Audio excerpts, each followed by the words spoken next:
So, the Wuthering Waves reveal live stream has just ended. It is nearly 4 o'clock in the morning right now. The joys of being a British person. And I'm just going to try and get through this as quickly as possible, give you guys the rundown on what happened on it. No filler, all killer, let's get on with it. So, it started off with a promotional video, some new characters, for me at least. I don't know who they are, but I'm assuming a lot of them are probably villains. It's just a really well done promotional video, obviously showcasing a lot of the story and what we're probably going to go through for a lot of 1.0 and 1.1. They mention a new character playing chess with Jinzi, but that's just Chun-Li. We know this now. And this is where the live stream kind of goes off the rails. After this promotional video, there's a comedy sketch. I'm very confused. I'm not sure how to feel about it, and I don't know.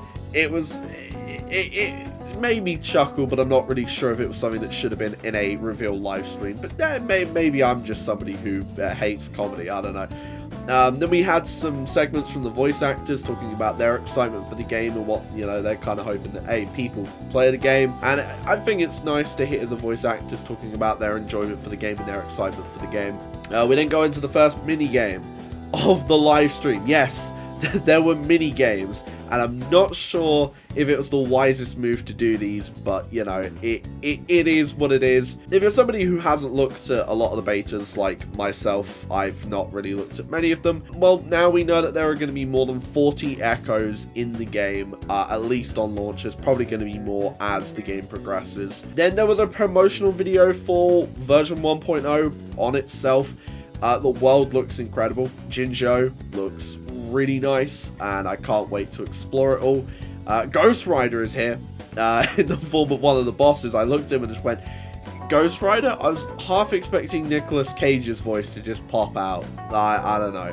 And then we've got, I think it's a Frenodian, which I'm guessing they're going to be like your big bosses for every story update. I'm not sure if that's going to be like, hey, in 1.0 there's one, and then in 1.1 there's one, or if it's going to be 1.0, we've got a Frenodian, and then there's going to be a little bit of story around that, maybe a bigger boss, maybe in like 1.2, 1.3, or if there's going to be, one in 1.0, and then one in 2.0, etc. And then there's a little fella, who, I don't know who this is, but they're cool. And, hey, if we get to travel around with the little fella, game of the year for me. And then we got a little bit more updates on 1.0 itself. There's going to be 6 acts, so basically 6 chapters to the story. Companion missions, I believe we're getting one for Jian, Yinlin, and I think it's Ling Yang. Then there was a boss video, just kind of going over all of the boss characters and all the bosses you're probably going to fight. They look amazing. They look cool. I'm going to absolutely enjoy getting my ass beat by every single one of them. But it's going to be a lot of fun. More voice actor segments, another mini game segment here. I get why they're there, but I don't know if it's what people want to be seeing when they're when you're tuning into something about this where you want details on the game. It's cool. They mentioned the pre-release stuff, over 30 million pre-registers, which is insane. We're getting them free pulls. They've acknowledged it. Pre-register, peeps. If you haven't already, you've got 2 days. And if I'm right, we'll get onto it in a second. The pre-download is tomorrow. So get yourself pre-registering now. Guarantee yourself those extra pulls because they're going to be worth it. Trust me. And then this is where things get really interesting. Highlighted events.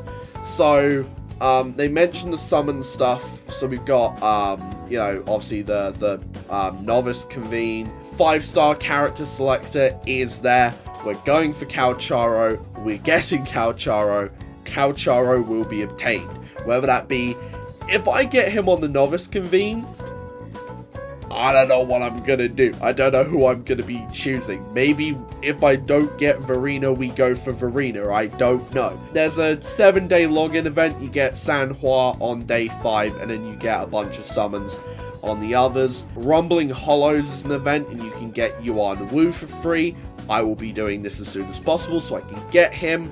There's one that kind of escaped me on the live stream because I was so focused on a certain thing that they mentioned, which is that the standard weapon banner if I heard correctly, and if I'm interpreting it correctly, has a permanent targeted convene, which means you can always go for the standard weapon that you want, which is very nice if that means that, hey, if I just wanted 1 DPS, which I don't think is possible with how much content's in the game, which I'm fairly certain you're probably going to need more than 1 team for. But if you really want to just go ahead and refine a weapon, you can probably just target convene. I don't know if it works that way, but if it's permanent, I would assume if I just wanted the 5-star sword, I could just go for that as many times as I need to fully refine the 5-star sword.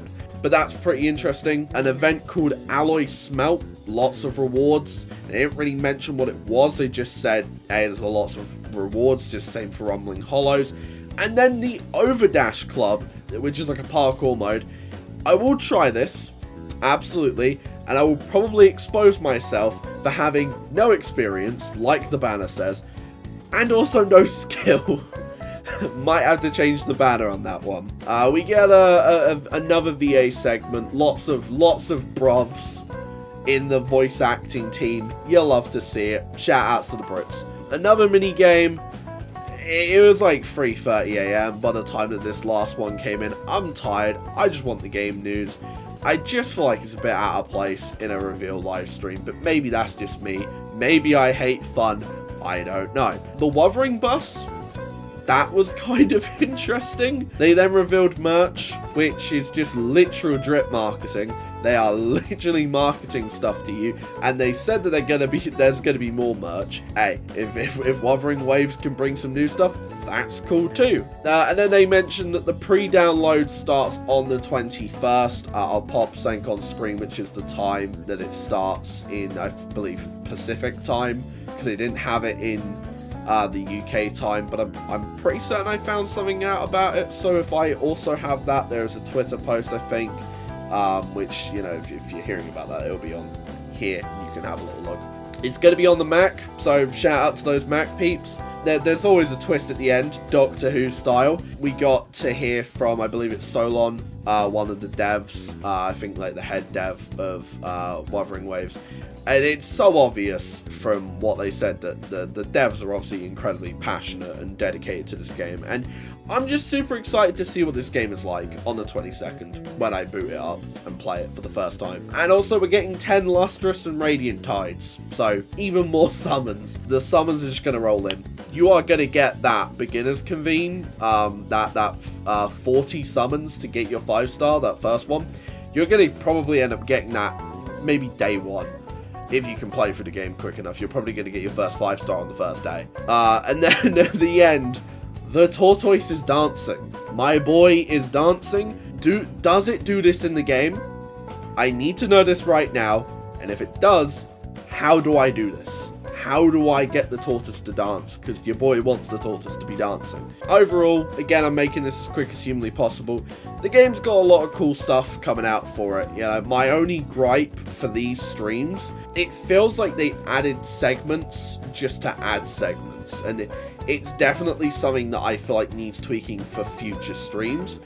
I would rather it be, hey, here's like 20 minutes of just game info, packed with detail, to the point, full of stuff. Here's summons, here's characters, yada yada yada, rather than an hour with a lot of things that I don't think people are necessarily there for. I know this is going to be different to a lot of the other streams because, you know, this is like an introduction to the game, you know. Even though a lot of people know about it, it's been in development for 3 years and, you know, there's been a bunch of, you know, 2 closed beta tests, etc. It's still an introduction to the game to a lot of people because we still have a day to pre-register and, you know, they're trying to get as many people in as possible. So maybe this was just a one-off thing with, like, all of the extra stuff. But if this continues, I don't know if it's the wisest move. But yeah, that was the reveal live stream rundown. Thought it was enjoyable. Bits where I was kind of like, I'm tired. I don't really want to be looking at this stuff. But definitely a lot of interesting stuff. Super excited to play the game when it comes out. And yeah, that's it.